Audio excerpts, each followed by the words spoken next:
Does historical gaming get the exposure it deserves? We recently sat down with someone who's been shining the spotlight on history through his brand, The Tattooed Historian. Join us as we chat with John and unravel his efforts to make history fun and accessible to everyone.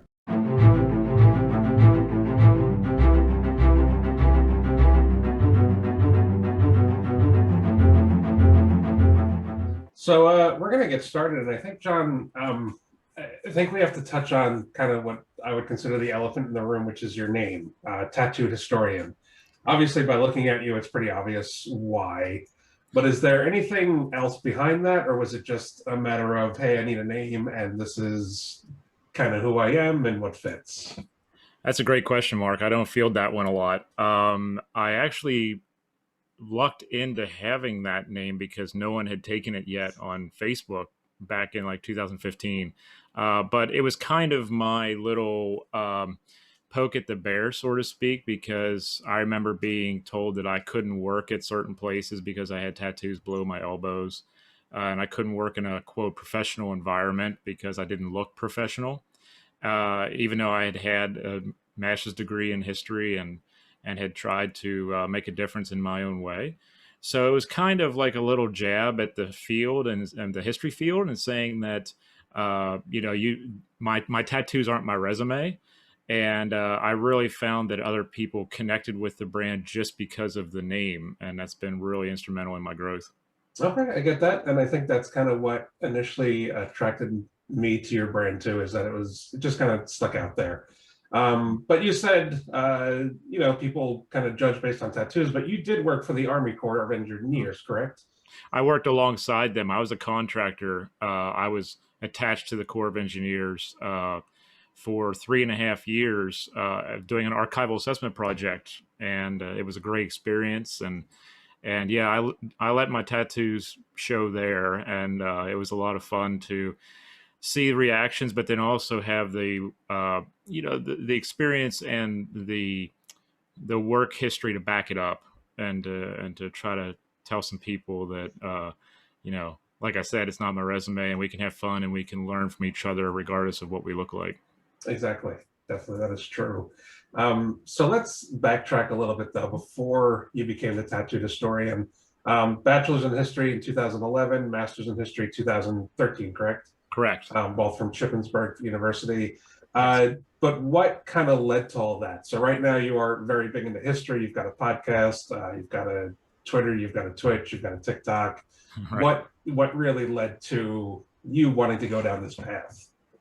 Well, Mark, I've been wanting to work with history since I was a kid. I realized about when I was about 8 or 9 years old that I had this ability just to soak it all in, and I just took it all in because I grew up in a broken home, and I was kind of going to history to look for a father figure originally, and people to look up to and say, well, they did this correctly or they did this incorrectly. They're looked upon a certain way, and try to find out what was right and wrong and stuff. I had a wonderful mother and grandparents, but I was still lacking that father figure.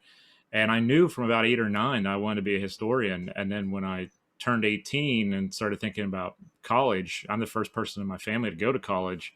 My family's like, well, we're paying for it, so you're going to go to study accounting. And because they were paying for it and I was just 18, I'm like, well, okay, I'll go to get an accounting degree because they said it was a safe road to go down. And they were more conservative in that way as far as how they saw working and careers. And they're like, well, you're good in math, so go be an accountant. So I got my degree in accounting, and then I was not gainfully employed for like 10 years. I was working in warehouses, I was paving driveways and roads.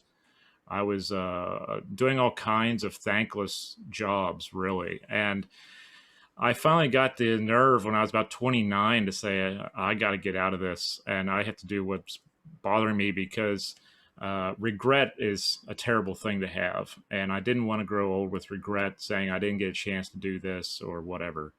So I went back and I earned my bachelor's degree, as you said, in 2011, and then still had that itch, and was like, I'm not done yet. And I went back. I took a semester off and went back and got my MA, and that led me to working with some amazing people. Did you do anything in between the bachelor's and bachelor's regarding history, or was it just kind of a short period off? I took the semester Just a off, but semester. I was actually doing paid living history gigs, if you will. I had a tremendous amount of original World War II memorabilia and World War One, and I was doing interpretation. So I was going out on what's called the Army Heritage Trail, which is in Carlisle, Pennsylvania, and I was teaching school kids. We had students coming in by the bus loads, and I would teach fifth graders for a day, and the next day I would teach 11th graders. And that's where I started to learn that I need to progress in my education to fulfill what I wanted to do. And that's when I decided to go get my MA. And I still hadn't had the nerve to go back and get my teaching certificate yet, which is the next step. Okay. So when you were getting your master's, was this where you're at now? Was this at all part of the vision, the streaming and the live events? Yeah, I when I earned my master's, I got the more traditional kind of job with my contracting gig with the U.S. government, and I was in a cubicle, 5 days a week, 8 hours a day, and I have this mind that just keeps racing with kind of like artistic things, like I want to create something or I want to document something and then teach it to people. And it was very hard for me to stay in that environment because I was kind of condensed into this one area and I was told you can't go outside this box. And that's very hard for me to do because I like to be involved in three or four things at one time. And that's why I started the brand, was to break out of that and possibly find my next job, because LinkedIn wasn't that sexy of a platform. And but everybody was on Facebook, and I was like, well, maybe someone's going to hire me based on what I post on Facebook. I was thinking that far ahead, and I was basically using it like a resume on top of my paper resume, and that's how the whole brand started. Okay, that's a great way to go, and it seems to have definitely worked in your favor. You've got, I mean, several thousand followers across all of your platforms, so Yeah. it definitely seems like you are building it up. Um, so the history's there. We know that you love history. Uh, at Epoch Experience, we're also about the gaming side, and this is kind of where I'm very interested how you bridge that gap. Mhm. So you've been interested in history since you were young. You went to school. You did the contractor work that seems like everybody has to do at some point. Right.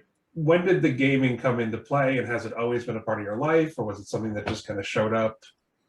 Well, I grew up gaming. I first started gaming on PC way back in the day with Oregon Trail, like a lot of us. And I kind of went from PC to platform.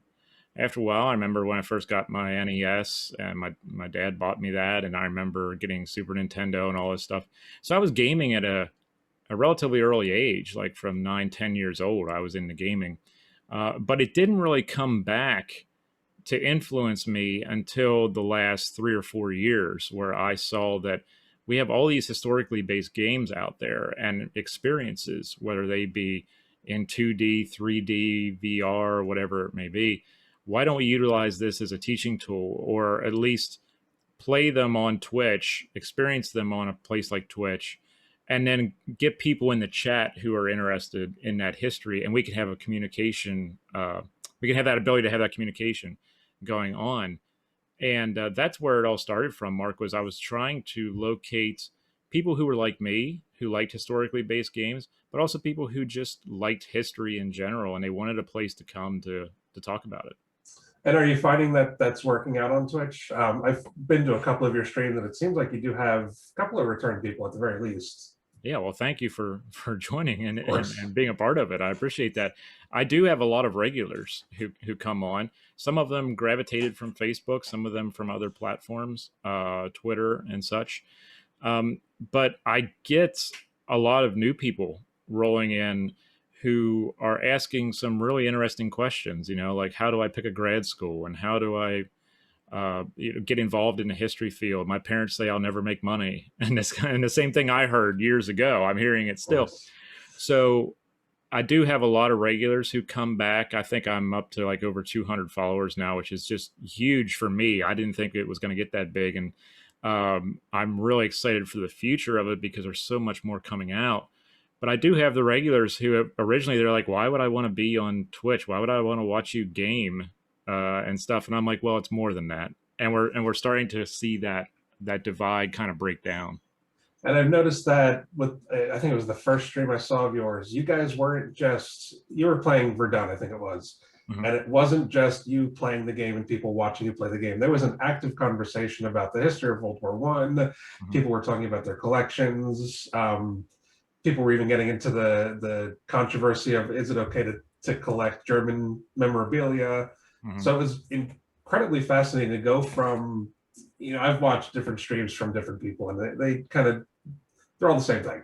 People watch, they comment on the game itself, and that's it. But it is more of a history lesson when you're watching something like you, and I think that's kind of really important. I appreciate that. That's what I wanted to create. Really, was a place just where we could just talk about any kind of history, and public history, and museums, and historical sites, and what you found in your grandfather's footlocker, and what your grandmother did, in her life and stuff like that. So it's basically a history free for all. And I've always been more of a, even when you see me interview people, I've always been more of a conversationalist in my live streams. I don't like to have, I like to do everything live. And it's like, okay, there's no, anything's on the table here. Let's just do it live and let it flow.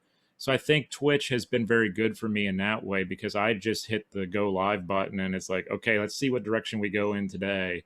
And yeah, we may be doing something like Verdun and talking World War One history, but then all of a sudden we're talking about, like you said, we're talking about things about collecting, and how does it appear to some people when you collect certain things, and all that on top of everything else really creates an interesting environment. And I never wanted to get lured into that thing where I'm just reviewing a game.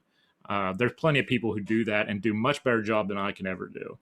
I don't understand some of the technical stuff with a game. I don't understand programming and all that, but I understand history and the historical narrative enough to make a conversation. So I wanted to make it that way on Twitch. So then your opinion actually is kind of the opinion we would want in terms of, is historical gaming as a genre doing its job? It looks like you play a lot of the indie games.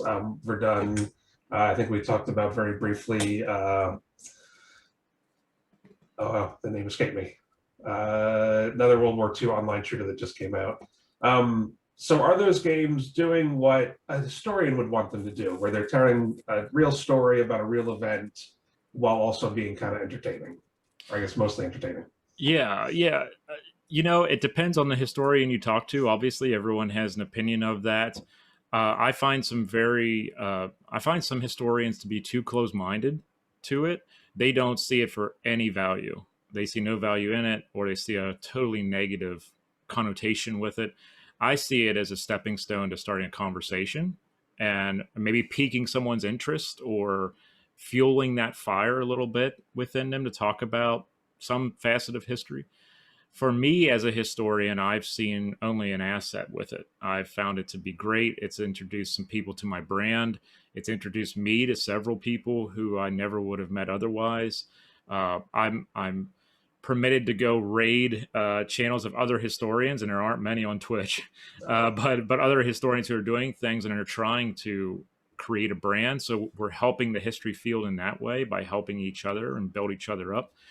So for me, I've always been kind of an outsider in the field because of that life experience that I shared with you earlier. I didn't go from high school right into a BA degree, right into a master's degree. I had a lot of life lessons and a lot of loss in my life and down times to kind of like harden me up to really, when people have this idea of just throwing something to the side, saying it's not worth it, I'm kind of like, well, let's see if we can make it work for something. And I've often had arguments with other historians who say, we need to just throw it away. It's no good for the field. And I'm like, but it's billions of dollars in industry. You're not going to defeat it. So we might as well embrace it and try to create from it and help others out. So it's been an uphill battle with some historians, but then other historians are like, yeah, I can see that we could do something with this and create something positive and at least open the door for new people to say, hey, history can be awesome. And do you think it's more so that there's so much controversy around gaming? It is the biggest entertainment industry as it stands right now. And it is a multi-billion-dollar industry, but there's still a lot of controversy behind it. Mm-hmm. Do you think maybe that's what's kind of turning off those historians? I think that could be to an extent, Mark, that they get a little uncomfortable about it. I see the big problem is they don't understand it, and many of them, not I shouldn't say many of them, some of them don't wish to understand it. They just close it off. There's like I'm putting the door down, I'm shutting it off. That's it. I don't want anything to do with it. Uh, and then you have the historians who don't know anything about it but are trying to understand it, and they're the ones sometimes that come in my chat and they're like, I have no idea what Twitch is, but I'm here. And then you have historians like me who are like, let's try something to change the demographic uh, of the history field, because I'm tired of people only looking like me in the history field, and I want more people of different backgrounds and different ages. What better place to go than gaming to do that and to open those new doors? So I'm thinking that we're going to see a change in the history field over time, but it's still in its infancy with gaming and historical awareness and understanding and overcoming those negative connotations that we've grown up with gaming, or that we see in the media or something like that. Taking those negatives and trying to produce a positive out of it is the key to the victory here. Of course. And I think one of the biggest issues is that there are a lot of indie historical games out there. If you go on Steam, it's pages and pages and pages. Right. But the mainstream stuff is, the Call of Duties and the Battlefields, which are known for pushing the wrong envelope. Right. They don't put the history up front. So if you're putting the wrong games forward, Mm-hmm. I guess I can understand. But in your position where you know what's out there and you know how it can work, do you think or do you hope that there is a future of gaming being used as like an educational tool? So like if you were doing your bachelor's today, would you like to see that kind of integrated?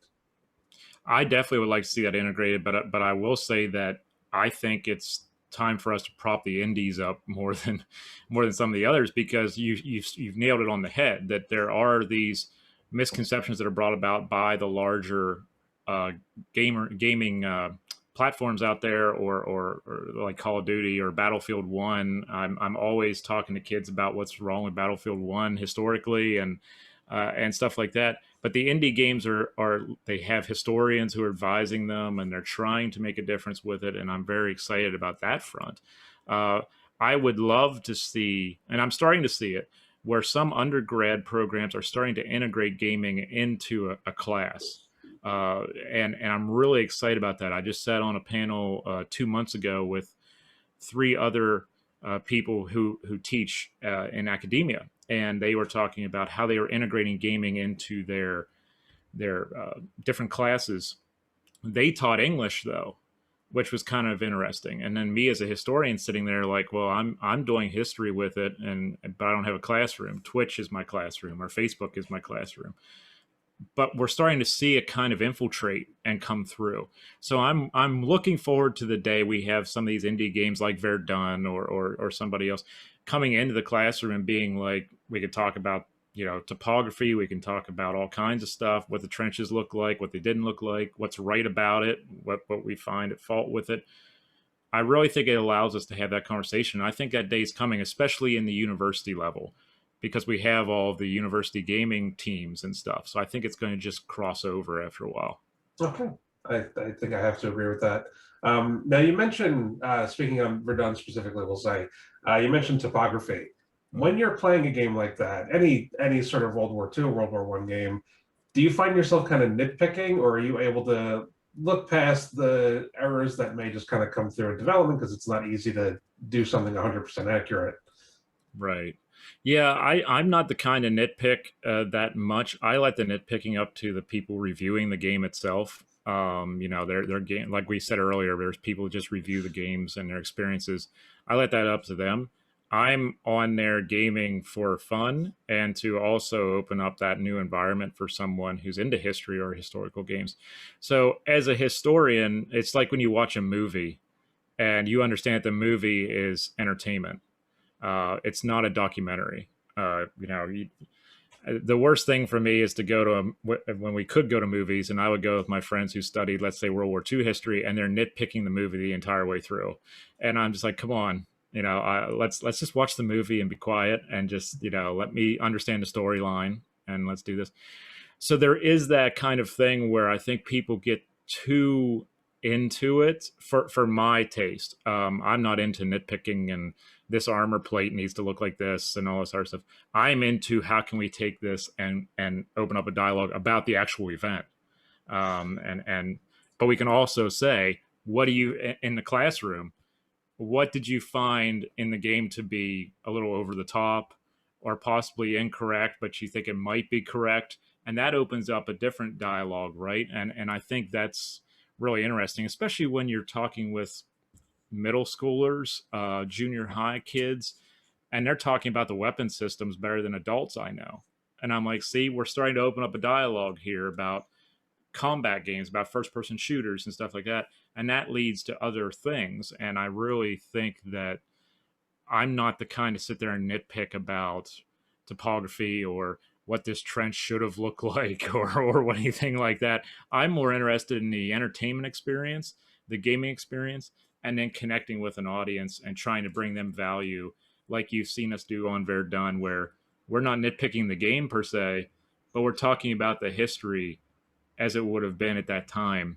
And maybe you take something away from that that's more positive. Actually, I was going to get your opinion on something, but you already kind of gave it to me. Last month, did a poll on our Twitter asking if people thought historical video games had an obligation to be more entertaining or accurate. At Epic, we believe, kind of like you, that it should be entertaining, but 54% actually believe that accuracy was most important. But I think you bring up an incredible point where the inaccuracies are almost as important as the accuracies, because it does create that conversation, that dialogue. Yeah, I found that out a lot. It's how I started to turn some historians to the dark side, if you will, where I'm like, well, wait a minute, you point out all this stuff that you don't like about this particular game or whoever it may be. Why don't we use that to our advantage in the classroom? We know, like when Battlefield 1 came out, I'm going to say it again. When Battlefield 1 came out, I knew every person in that 10th grade class that I went in and talked to about the First World War was playing that game. They were talking about it with me. They were saying all kinds of stuff about it. So I just turned it on its head and I said, well, what do you think is correct that's in the game that we could talk about here in front of your peers? And I really think that you could take those inaccuracies and make them a strong point then. Because these games aren't meant to be, many of them, some of them are, many of them are meant like first person shooters. They're meant as entertainment and to pass your time and to enjoy the experience in that way. They're not meant as a documentary piece. I think if we can take it though and create some kind of a learning experience out of it where we're like, okay, what do you think is incorrect historically about it? And attach it to a primary source from that era, then you're starting to build up the historical narrative and not making history boring anymore with facts and figures and details. And this trench should look like this, and this is all wrong. And I don't believe in that. I believe in making it fun and enlightening, but also personal. And we can do that with gaming, and we can do that on platforms just like Twitch. Okay. So do you think there is still room for historical gaming to grow, or do you think where it's at now, not so much in terms of like more out there for people to play, but how developers approach it? Is there something they could be doing differently if they're kind of fine tuning the balance between entertainment and accuracy? Is there more they can do? I would love to see more developers link arms with younger academics who are playing the games anyway, and be working alongside them. Yes, they may have historians or somebody on their staff who are advisors, and I love that, and that's something amazing, and I'm glad to see that happening. I would also love to see a partnership though with some of the academics who are younger, who are gamers, who are on there anyway, and let's plug in some of these little storylines or spots in the game that can lead us a certain direction. I really think that'd be great, because then we start to break that wall down even further, where now academics are going to be using it in the classroom. Public historians like myself are going to be using it as a different way. And then the gaming industry also gets new allies.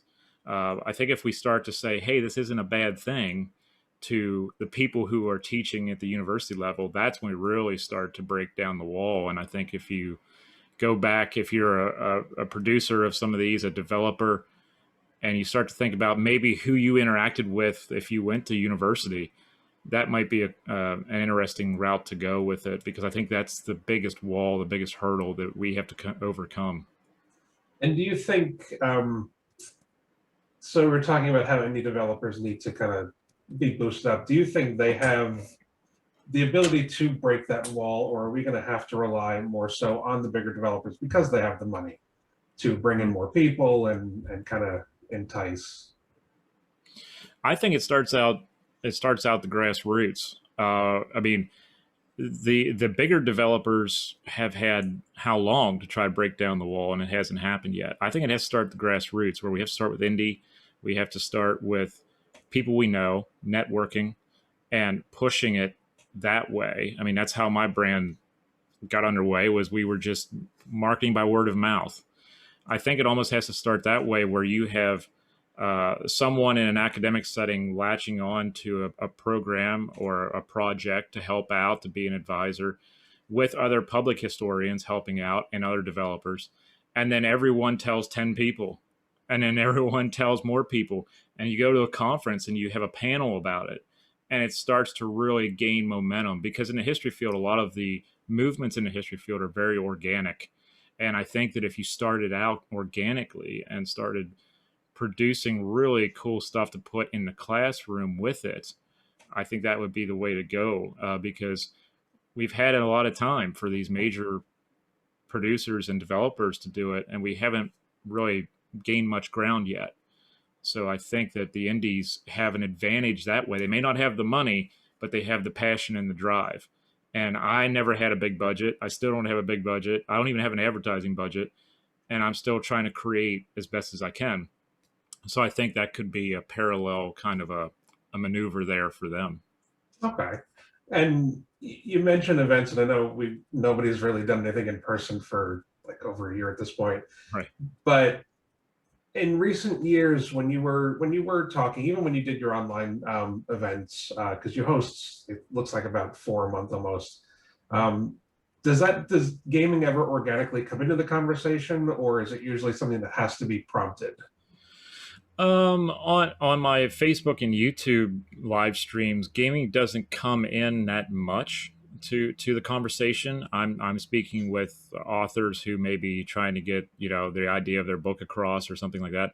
However, I am starting to see that more people who wish to talk with me are leaning more towards gamers and the gaming industry, people who produce these things. So I'm thinking that on top of my gaming streams on Twitch, maybe once a month to start out with, I'm going to have an interview with someone who's in the gaming industry, or they are a historian who studies the history of gaming, or whatever it may be, and just put it strictly on Twitch, because that's where the people are who want to understand it more. It's about location, right? And it's like, well, we'll plop that on Twitch. My brand has always been about any kind of history goes, as long as it's good history. And now with us starting to develop more of a gaming presence on Twitch, it's going to start going in that direction as well. That's another exit off the highway. We can go down and take a breather and understand something else. So I really see it moving that direction within the next year. And I see a lot of other historians who are saying, hey, I need to get a Twitch channel because I really like what you're doing. So that's going to create a bigger community. And then we're going to see a lot of people lending their voices to it. I'm really excited about that. That's great. And you really are one of very, very few. I want to say I found like less than a dozen historians on Twitch that utilize the platform. And it is a fabulous platform because it's got, millions of viewers, but also it lets you be diverse in how you approach everything. And I think interviews is fantastic. I think that'd be a great idea. So thinking about, you've got the kind of the two sides of your brand. You've got the gaming side, which is, partially academic, and then you have the academic side. Do you think in the future at some point those two are going to blend to a point where they both cross over? You've got your Facebook Live events. Do you think those will start kind of integrating the gaming side, or are you going to always try to keep them separate? I'm the kind of person who loves to have four things going on at one time. So I'm probably always going to have my hands out in different things going on. Trying to mold a narrative into history as a whole being accessible and open. But I really think going forward that the more traditional live stream format of my interviewing and stuff is going to be maybe a third of what I do, and two-thirds are going to be on Twitch because I see a lot of movement there. I see a lot of growth. There's always something new coming out. Producers are releasing things, and developers are releasing things, and new patches and all this other stuff. And we could use those to our advantage.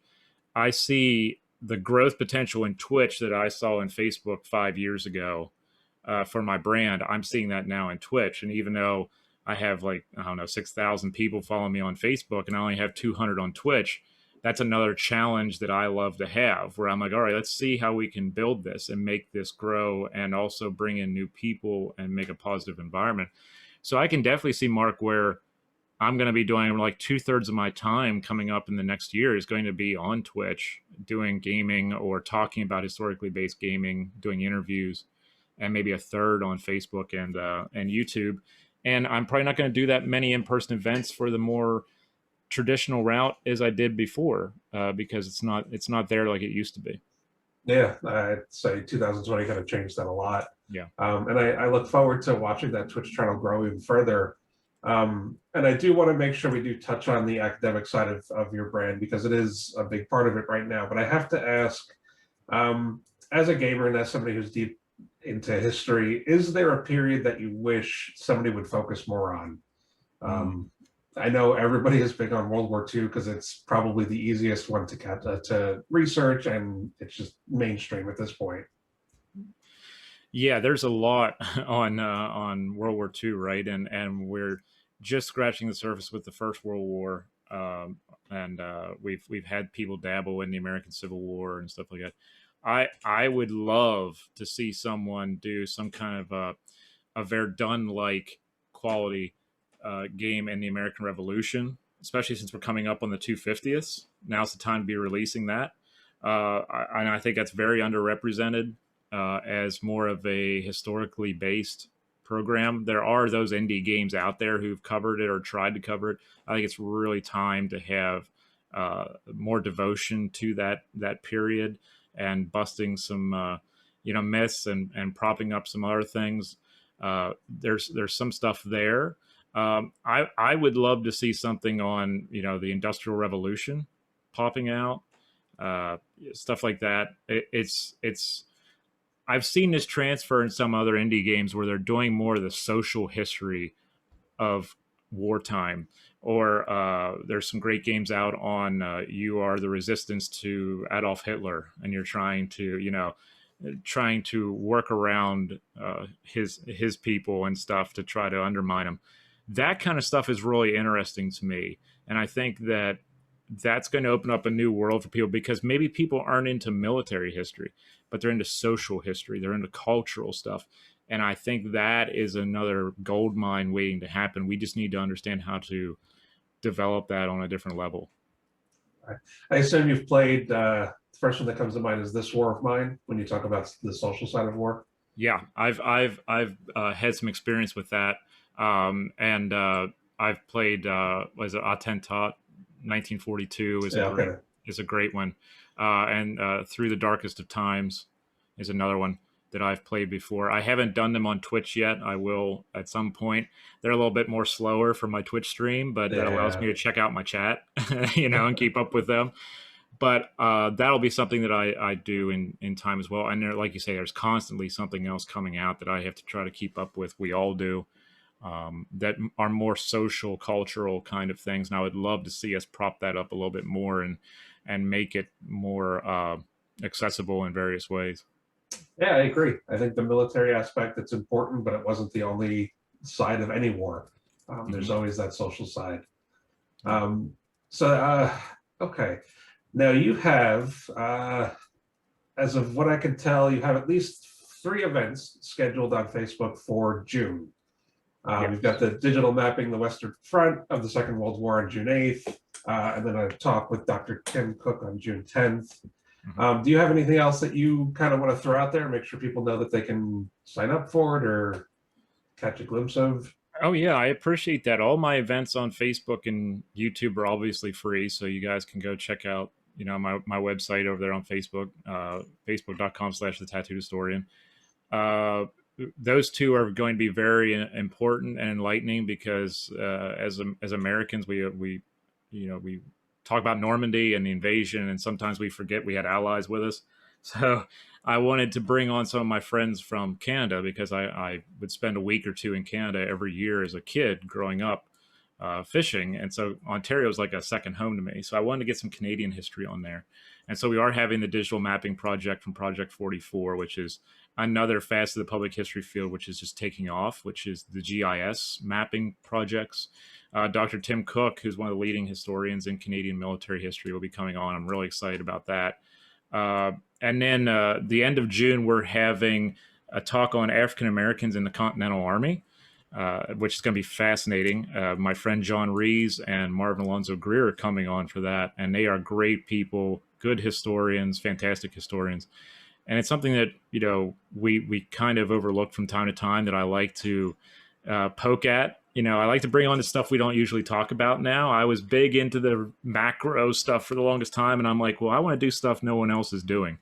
So I'm bringing them on, and then we're going to go into some political history in July with Dr. Lindsay Chervinsky. She's going to come on and talk about Washington's cabinet when he first made a cabinet and advisors and how that's influenced people in the presidency for years and years. I don't usually get into modern politics, obviously, because we get enough of that, but historical politics are always game, and I think it's going to be a good way to do that.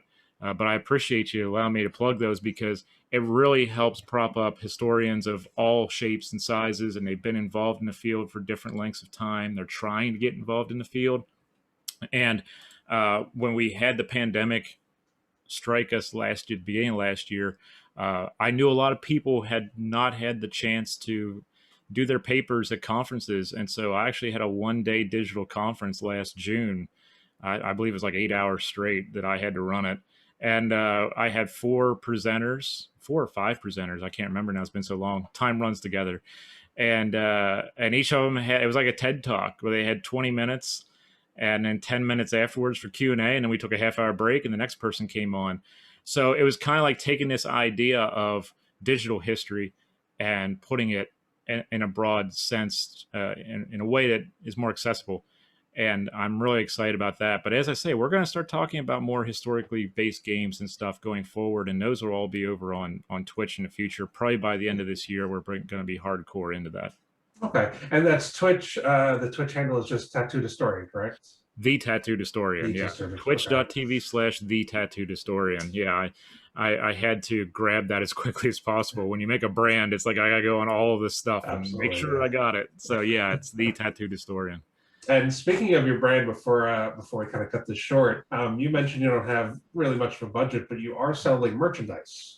Correct. Yeah. And what's the storefront for that, so we can send people over there? If you go over on Streamlabs, you can find my store because I attached it to my Twitch channel. So when you go over to my store, it's hoodies, T-shirts, coffee mug. I just had a really great logo redone from what it started out as. My great friend Jennifer Rowling just did that for me, and she makes emotes and stuff for people. And I asked her if she'd redo my logo, and she made a really killer logo for me. And if you go onto my Streamlabs store, which is attached to my Twitch, you can just hit the store on there. There's actually a skeleton riding a sickle, reaching out for an umbrella, and it's a piece of nose art off a World War I aircraft that was shot down, I believe, on the Eastern Front. We found it randomly one day, and I'm like, that would make a really killer shirt. And so we threw it on a T-shirt and a hoodie, and that's all available on my store. The hoodies are going offline in June because it's too hot, but we'll bring them back in the fall. But that's a great way for people to support the brand if they wish, and they get some great swag out of it. Obviously, I get some kickback from any kind of subscribers from Twitch and all that. But it's still a very small channel for right now, and we're still growing. And I'm really excited though for future stuff. And I have sponsors too for my Facebook and YouTube channel from time to time, and that's helped too. But that's the only kind of income from the entire brand that's been going down since the pandemic, because the in-person gigs aren't happening. So yeah, it's been a really interesting ride to see it grow. And we'll be putting new stuff up on the Streamlabs store like every other month, and people can get new swag depending on what's going on in the history field at the time, or a big anniversary that's coming up, or a personality we want to make a logo for, or a, something on a piece of merch for. So yeah, it's out there. And I will make sure to link it below, along with your Facebook, your Twitter, everything you have, because you are on everything. I'll give you my link tree. I'll give you my link tree, Mark. That way you don't have as many. That would be great. Yeah. And I really look forward to watching that Twitch channel grow. I'm sure we will do something with you very soon, because we're actually going to start streaming as well. Awesome. And I would really love to kind of get together and do something on Twitch. We'll figure it out. But yeah, it's been a pleasure, and I appreciate you taking the time to talk to me, John. Hey, thank you so much, Mark, for having me on. I really appreciate it. Absolutely. And like I said, I'm sure we'll talk again soon. Absolutely. Take care of yourself. Thank you. You too.